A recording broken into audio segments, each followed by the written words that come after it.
मशहूर motivational speaker और शिक्षक अवध ओझा जी हमारे साथ हैं, जो कि अब औपचारिक रूप से आम आदमी पार्टी के पटपड़गंज से उम्मीदवार भी घोषित हो गए हैं। सबसे पहले तो आपको शुभकामनाएं। बहुत बहुत धन्यवाद आपका जी। और जी जी जी ये बताइए कि मनीष सिसोदिया आपके लिए जो एक आपकी विरासत दे के जा रहे हैं, क्योंकि उनका भी राजनीतिक जन्म जो हुआ है वो पटपड़गंज की कोख से ही हुआ है। इसको लेकर के उन्होंने एक भावुक चिट्ठी भी वहाँ पर लिखी और आपका जिक्र भी किया है। तो क्या जो आपका बदला हुआ रूप हम देख रहे हैं, अवध ओझा जी जो राजनीतिक रूप से पटपड़गंज की कोख से ही जन्म होगा? ऐसा तो सबसे पहले तो मैं पटपड़गंज की जनता को सहृदय से धन्यवाद देना चाहता हूं, क्योंकि मुझे ये बिल्कुल पता है कि ये सब वहां की जनता की वजह से हुआ है जो मुझे टिकट मिला है। क्योंकि वहां की जनमानस जानती है कि मनीष जी ने जो धारा शुरू की है वो कोई एक शिक्षक ही आगे बढ़ा सकता है, और मैं उसमें अपना पूरी कोशिश करूंगा। साथ में मैं ये भी चाहूँगा कि आने वाले समय में पटपड़गंज भी IAS की एक फैक्ट्री बने। और कोई सपना आपने देखा हो वहाँ के लिए? मैंने अपने एक प्लान पूरे बना रखे हैं। आज तो खैर मैं थोड़ा व्यस्त रहूंगा, मैं जाऊंगा अपने लोगों से मिलने के लिए भी पटपड़गंज, और फिर मैं इसको धीरे धीरे बताता रहूंगा।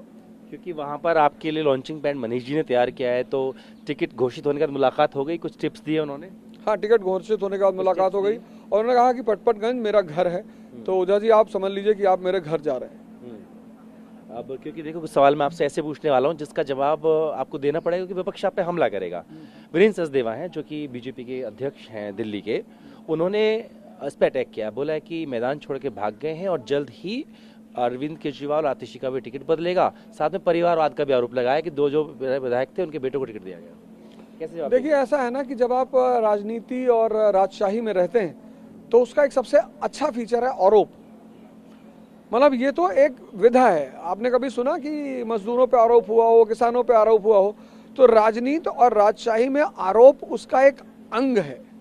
तो वो आज़ाद हैं, स्वतंत्र हैं कहने के लिए, और बिल्कुल हम कोई बात नहीं, उनको आरोप करते रहेंगे और व्यक्ति अपना काम करता रहेगा। बस कुछ वो बताइए कि आप जवाब क्या देने वाले हैं उनको, क्योंकि जवाब से शिक्षा ने, हमने अपनी शिक्षा की धारा से जवाब दे रखा है। 2014 में जहां 15 लड़के गवर्नमेंट स्कूल से IIT में सेलेक्ट होते थे, आज 783 हैं।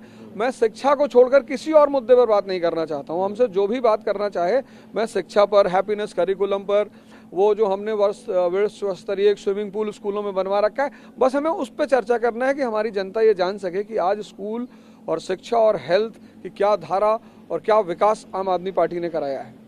2020 की लड़ाई देखिए, बहुत क्लोज फाइट थी, कुछ हजार वोटों से वो जीत पाए थे। लगता है से सिर्फ आप सीखिए, आप चर्चा करिए शिक्षा की, आप कुछ मत करिए, आप इतिहास से आप सिर्फ सीखने का काम करिए, और इतिहास एक बड़ा अच्छा शिक्षक होता है। बाकी शिक्षा, विकास, इसी पे आप हमसे चर्चा करिए। तो ओझा जी को इतिहास बनाने जा रहे हैं पटपड़गंज से? इतिहास तो शुरू हुआ है राजनीतिक कैरियर का, और ईश्वर ने चाहा तो अच्छा बनेगा। बात करने की शुक्रिया। तो अवध ओझा जी हैं जो कि उम्मीदवार घोषित किए गए हैं पटपड़गंज से, जहां से मनीष सिसोदिया खुद चुनाव लड़ रहे थे, क्योंकि मनीष सिसोदिया ही उन्हें राजनीति के गलियारे में लेकर आए हैं।